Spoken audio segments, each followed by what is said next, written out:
Students, welcome back to my channel English window. मैं आज अपने इस वीडियो में आप लोगों के साथ आपकी क्लास 10th की बुक फर्स्ट फ्लाइट के एक नेक्स्ट पोएम को एक्सप्लेन करने जा रही हूँ, जिसका टाइटल है फायर एंड ऑब्जेक्ट्स हैं, दो डिफरेंट ऑब्जेक्ट्स।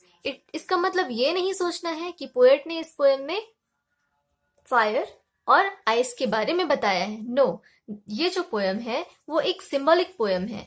पोएट ने फायर और आइस जैसे दो ऑब्जेक्ट्स का यूज सिंबलाइज करने के लिए किया है इस पोएम में। So let's recite the lines of this poem. आप देख सकते हो मेरे बोर्ड में पोएम के लाइन्स लिखे हुए हैं, जो कि 9 लाइन्स का है। तो मैं इस पोएम के लाइन्स को रिसाइट कर रही हूँ, पढ़ रही हूँ। Some say the world will end in fire, some say in ice. From what I have tasted of desire, I hold with those who favor fire. But if it had to perish twice, I think I know enough of hate to say that for destruction ice is also great and would suffice. So this poem has 9 lines जो मैंने आप लोगों के सामने पढ़ा. Now I'm going to explain this poem before you. अगर हम इस पोएम के लिटरल मीनिंग के बारे में बात करें तो पोएट का ये कहना है कि some say the world will end in fire. Here the word some, यहाँ पर some से पोएट का ये मतलब है कि a group of people. It means some से it means एक कुछ लोगों का एक ग्रुप है जो आर्ग्यूमेंट करता है इस वर्ल्ड के एंड होने के बारे में, फिनिश खत्म होने के बारे में। जैसा कि हम जानते हैं कि जो भी इस वर्ल्ड में, इस यूनिवर्स में आया है, वो एक ना एक दिन खत्म हो ही जाता है, चाहे वो ह्यूमन बीइंग हो, लिविंग थिंग हो या नॉन लिविंग थिंग हो। तो इस पोएम में पोएट ने वर्ल्ड के बारे में बात किया है। तो सम से इट मीन्स कुछ लोगों का कहना है कि दिस वर्ल्ड, ये जो वर्ल्ड है वो फायर से खत्म होगा। वहीं पे कुछ लोगों का कहना है कि इन आइस, ये वर्ल्ड फायर नहीं आइस से खत्म होगा। हियर फायर, अगर मैं फायर का लिटरल मीनिंग लेती हूँ तो इट मीन्स आग, यानी कि जब टेम्परेचर बहुत हाई हो जाएगा, एट द टॉप हो जाएगा, एक्सट्रीम हो जाएगा, एक्सट्रीम मीन्स बहुत ज्यादा, तो क्या होगा, वर्ल्ड खत्म हो जाएगा। और अगर मैं आइस की बात करती हूँ तो आइस इट मीन्स ठंडा, कोल्ड।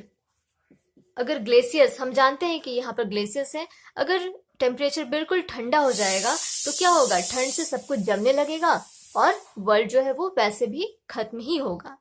सो यहाँ पर पोएट ने ये कहा है, from what I have tested of desire. Poet कहते हैं कि अगर मैं डिजायर की बात करता हूँ तो आई hold with those who favour fire, तो मैं उन लोगों का फेवर करूंगा जो कि ये कहते हैं कि फायर से ये वर्ल्ड जो है वो खत्म होगा।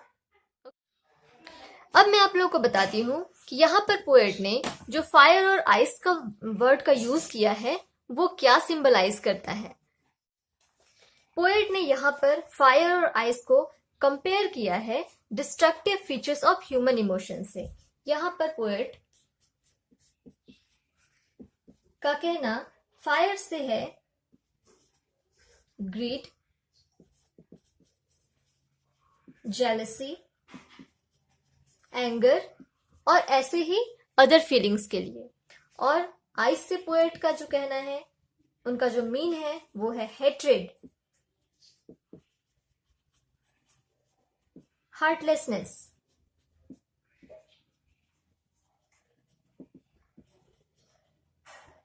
इमोशनलेस,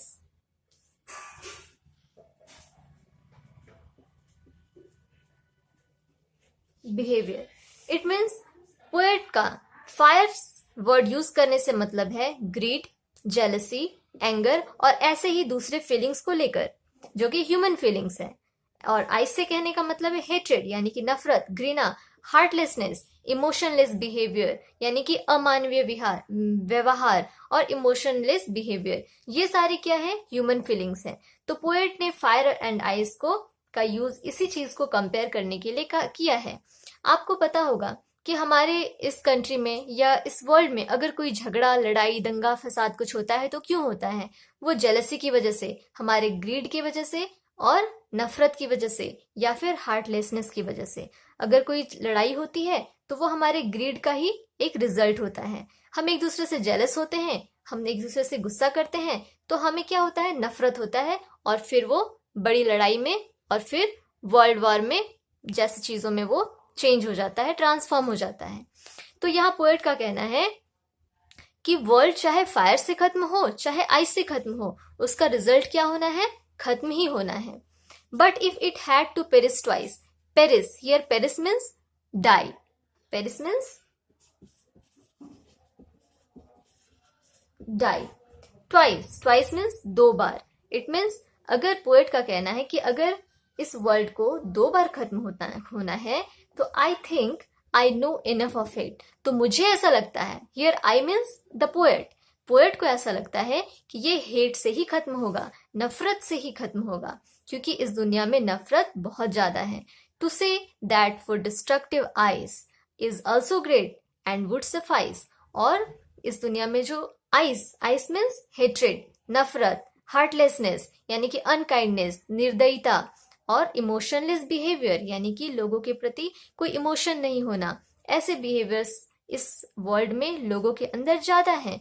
तो पोएट को ऐसा लगता है कि वो आइस से ही खत्म होगा, is also great and would suffice, और लास्टली क्या होगा, रिजल्ट क्या होगा, वो होगा suffice.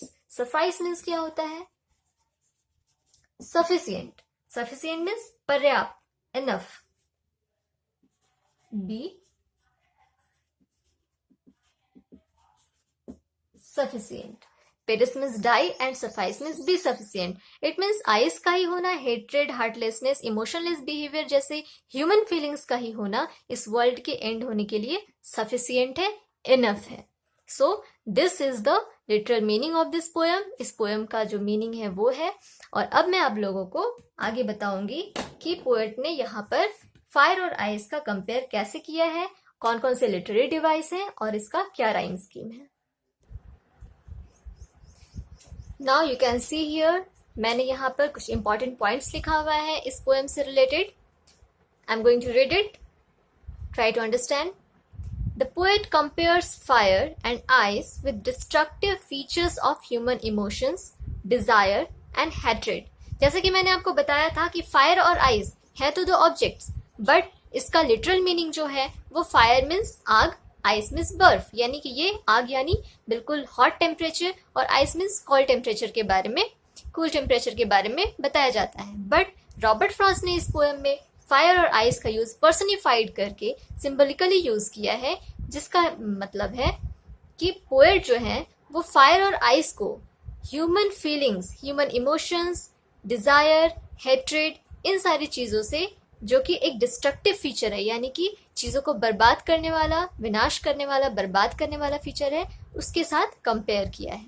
Next, fire symbolizes greed, jealousy, anger etcetera. It means poet ने फायर का यूज ये सिंबलाइज करने के लिए किया है कि ये ग्रीड यानी कि लालच, जेलसी यानी कि ईर्ष्या, एंगर यानी कि गुस्सा, क्रोध, ऐसे ही डिस्ट्रक्टिव फीलिंग्स को ये सिंबलाइज करता है।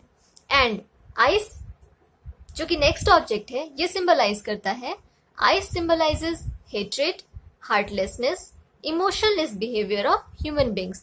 यानी कि आइस कहने का अर्थ है, मीन है नफरत, घृणा, हार्टलेसनेस यानी कि क्रूरता, इमोशनलेस बिहेवियर यानी कि कोई भी भावना से रहित बिहेवियर, किसका, ह्यूमन बींग्स का। तो यहाँ पर मैंने बताया कि फायर और आइस क्या सिंबलाइज करते हैं, क्या पर्सनिफाइड करते हैं। अब मैं आप लोगों को ले चलती हूँ राइम स्कीम की ओर। जैसे कि मैंने आपको पहले भी बताया था, तो मैं इस पोएम के हर लाइन के लास्ट वर्ड को मैंने यहाँ लिखा है for rhyme scheme. So the first word is fire, इसका साउंड है फायर, तो मैं इसे ए से डिनोट करती हूँ। Next is ice, the sound of ice is different from fire, तो इसे मैंने बी से डिनोट किया। Next word is desire, fire, desire, ये दोनों वर्ड्स का साउंड सिमिलर है, इसलिए मैंने इसे ए से डिनोट किया था, तो ये भी ए हो जाएगा। The next word is fire, again fire, ये फायर किससे मैच कर रहा है, fire, it means A. Twice, twice and ice, ये वर्ड और ये वर्ड, इन दोनों का साउंड सिमिलर है, इसलिए जब मैंने इस साउंड वाले वर्ड को बी से डिनोट किया है, तो सेम साउंड वाले वर्ड को यहाँ मैंने बी डिनोट किया। नेक्स्ट इज हेट, हेट ना फायर से मैच कर रहा है ना आइस से मैच कर रहा है, यानी कि ए और बी लेटर वाले साउंड वाले वर्ड से मैच नहीं कर रहा है. This is different from this words, इसलिए इसे हमें सी डिनोट करना पड़ेगा. Next is ice. आइस जो है वो हम देख रहे हैं कि इस आइस ट्वाइस आइस, ये जो है आइस ट्वाइस आइस, ये सेम सिमिलर साउंड है और इसे मैंने बी से डिनोट किया था, इसलिए इस साउंड वाले वर्ड को मैं बी से डिनोट करूंगी. The next is great. हम यहां देख सकते हैं ग्रेट, हेट, इन दोनों का साउंड सेम है, इसलिए यहां पर मैं इसे सी से डिनोट करूंगी. And the last word is suffice.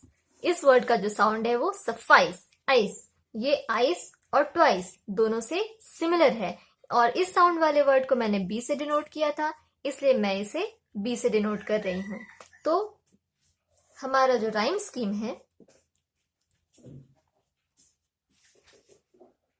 Rhyme scheme of this poem is A B C and B C B. ये हमारा राइम स्कीम है. तो ये था राइम स्कीम और अब मैं आप लोगों को बताऊंगी कि इस पोएम में रॉबर्ट फ्रॉस्ट ने कौन कौन से लिटरेरी डिवाइसेस का यूज किया है. Now I am going to tell you about the literary devices used in this poem. You can see here in the blackboard. मैंने यहाँ पर 3 points लिखा है: alliteration, imagery, and personification. Robert Frost has used these literary devices in this poem Fire and Ice. Alliteration, मैंने आपको अपने last poem में जो मैंने आपको डस्ट ऑफ स्नो पढ़ाया था उसमें भी मैंने आपको एलिटरेशन के बारे में बताया था. मैं फिर से आपको बताने जा रही हूँ. एलिटरेशन, इस पोएम के lines: I hold with those who favour fire, some say the world will end in fire. The first line आप मेरे इस व्हाइट बोर्ड पे देख सकते हो, मैंने लिखा है आपकी फायर एंड आइस का 2 लाइंस. यहां पर favour and fire, favour fire. इस लाइन में favour, the sound, the word, the letter, the sound F of favour and F of fire, ये दोनों क्या है? रिपीटेशन है ऑफ द सेम साउंड और we can say of the same letter, इसलिए इस लाइन में एलिटरेशन है. In the same way in the next line, some say the world will end in fire, यहां पर the letter W, the sound W of world and the letter W of will. It means there is the repetition of the same letter W and W in the 2 different words, world and will. तो इस line में भी यहां पर alliteration है. Next is imagery. Imagery यहां पर है क्योंकि इमेजरी कहने का मतलब है कि यहां हमारे पोएट ने फायर और आइस के थ्रू कुछ इमेजरी यानी कि हमारे सेंसेस जो 5 सेंस होते हैं वो यहां पर इंक्लूड किया है. कैसे? तो ये सोच सकते हैं इनके अंदर पावर है कि वो किसी चीज को डिस्ट्रक्ट कर सकते हैं. And the third is personification.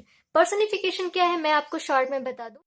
Personification होता है कोई भी नॉन लिविंग थिंग जो होता है उस पे ह्यूमन बीइंग या फिर लिविंग थिंग की क्वालिटी को डिपिक्ट करना, जिससे कि नॉन लिविंग थिंग क्या हो जाता है? अलाइव हो जाता है, यानी कि जीवित हो जाता है. The poet personifies in this poem fire and ice by giving them mind and power to destroy anything. हम जानते हैं कि किसी भी चीज को डिस्ट्रॉय करने का पावर नॉन लिविंग थिंग के अंदर नहीं होता है, वो लिविंग थिंग के अंदर होता है. ह्यूमन बीइंग की क्वालिटी होती है या लिविंग थिंग की क्वालिटी होती है. तो उस लिविंग थिंग की क्वालिटी को पोएट ने फायर और आइस जैसे ऑब्जेक्ट में डालकर डिपिक्ट करके इसे अलाइव कर दिया है और इसलिए यहाँ पर पर्सनिफिकेशन है. तो अगर आपकी एग्जाम में क्वेश्चन आते हैं कि which literary devices have been used in this poem fire and ice by Robert Frost, तो you can write alliteration, imagery and personification. So I hope आप लोगों को ये पोएम अच्छे से समझ आ गया होगा. मैंने एक्सप्लेनेशन के साथ राइम स्कीम और फायर एंड आइस के लिटरेरी डिवाइसेस और थीम भी आप लोगों के साथ मैंने एक्सप्लेन किया. So this was the explanation, complete explanation of fire and ice. और मेरे इसी तरह से नेक्स्ट चैप्टर, नेक्स्ट वीडियोस के लिए मेरे साथ बने रहें और मेरे वीडियोस पाने के लिए मेरे चैनल को सब्सक्राइब करें, और अगर आपको कुछ पूछना हो, कुछ समझ ना आया हो, तो मेरे कमेंट बॉक्स में कमेंट करके आप पूछ सकते हैं। Till then, have a good day. Thank you. Good bye.